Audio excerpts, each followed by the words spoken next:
আল্লাহ তাআলা দুনিয়ার বুকে যাকে জ্ঞান দিয়েছেন তাকে আল্লাহ তাআলা মর্যাদাপূর্ণ করেছেন। যাকে জ্ঞান দেন তাকে মর্যাদাপূর্ণ করেন। আল্লাহ তাআলা কোরআন কারীমে বলেছেন, ইয়ারফাইল্লাহুল্লাযিনা আমানু মিনকুম ওয়াল্লাযিনা উতুল ইলমা দারাজাত। তোমাদের মধ্যে যারা ঈমান এনেছে এবং ইলম তাদেরকে দেয়া হয়েছে তাদেরকে আল্লাহ তাআলা মর্যাদা উন্নীত করেন, মর্যাদা উন্নীত করেন।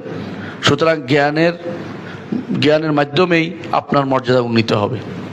যার যত জ্ঞান আছে তার মর্যাদা উন্নীত হবে স্বাভাবিকভাবেই। কেউ কোনো কথা বলতে হলে জ্ঞানের কথা শুনতে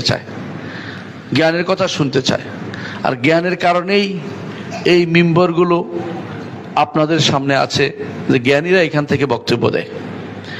জ্ঞানের কারণেই ফতোয়া নিতে যান আলেমদের কাছে, জ্ঞানের কারণেই কোনো জ্ঞানীর কাছে যাই আপনি বসতে চান, শুনতে চান। এই জন্য জ্ঞানের মর্যাদা এটাই আলাদা। কিন্তু সব জ্ঞান তো উদ্দেশ্য হইতে পারে না। রাসূলুল্লাহ সাল্লাল্লাহু আলাইহি ওয়াসাল্লাম কিছু জ্ঞান থেকে আল্লাহর কাছে আশ্রয় চেয়েছেন। তিনি বলেছেন, আউযু বিল্লাহি মিন ইলমিন লা ইয়ানফা।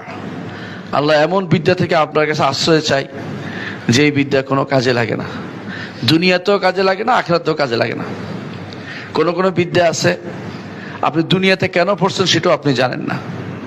যেমন দর্শন বিদ্যা কোনো কাজে লাগে না, যেমনিভাবে আখিরাতে এটা দুনিয়াতেও কাজে লাগে না, আখিরাতেও কাজে লাগে না। এরকম আপনি অনেক ইউনিভার্সিটিগুলোতে অনেক শাখা দেখবেন, অনেক ডিপার্টমেন্ট দেখবেন যেগুলো দুনিয়াতেও কাজে লাগে না, আখিরাতেও কাজে লাগে না। এরকম জ্ঞানের শাখা বহুত আছে।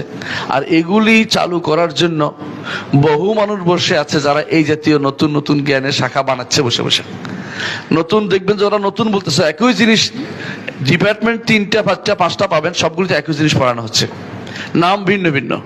কারণ কতগুলি দাস তৈরি করবে, কতগুলি সেবা দাস তৈরি করবে, কতগুলি নাস্তিক তৈরি করবে, নাস্তিক তৈরি করার কারখানা তৈরি করে দিচ্ছে এই সমস্ত জিনিস দিয়ে। এগুলি জ্ঞানের জিনিস হইতে পারে না। এগুলির কারণে মর্যাদা দিয়েছে সেটা হতে পারে না। এগুলির কারণে আপনি মর্যাদা পাচ্ছেন তা কিন্তু হবে না কোনোদিন। আপনাকে মর্যাদা পেতে হলে একমাত্র সেইটা দিয়ে মর্যাদা পেতে হবে যেটা আল্লাহ তাআলা আমাদের কাছ থেকে চেয়েছেন। সেটা কি? সবচেয়ে সম্মানিত ইলম, সবচেয়ে উপরের ইলম, গুরুত্বপূর্ণ ইলম এবং মর্যাদাপূর্ণ ইলম, সেটা হচ্ছে আল্লাহ সম্পর্কে জানা।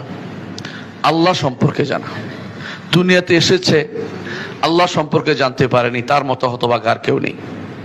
ইবনে তাইমিয়া রাহমাতুল্লাহ আলাইহি বলতেন, দুনিয়াতে সবচেয়ে বড় নেয়ামত হচ্ছে আল্লাহ সম্পর্কে জানা, আর আখিরাতের সবচেয়ে বড় নেয়ামত হচ্ছে আল্লাহ তাআলাকে দেখা। এই দুটি নেয়ামত যে ব্যক্তি ধারণ করতে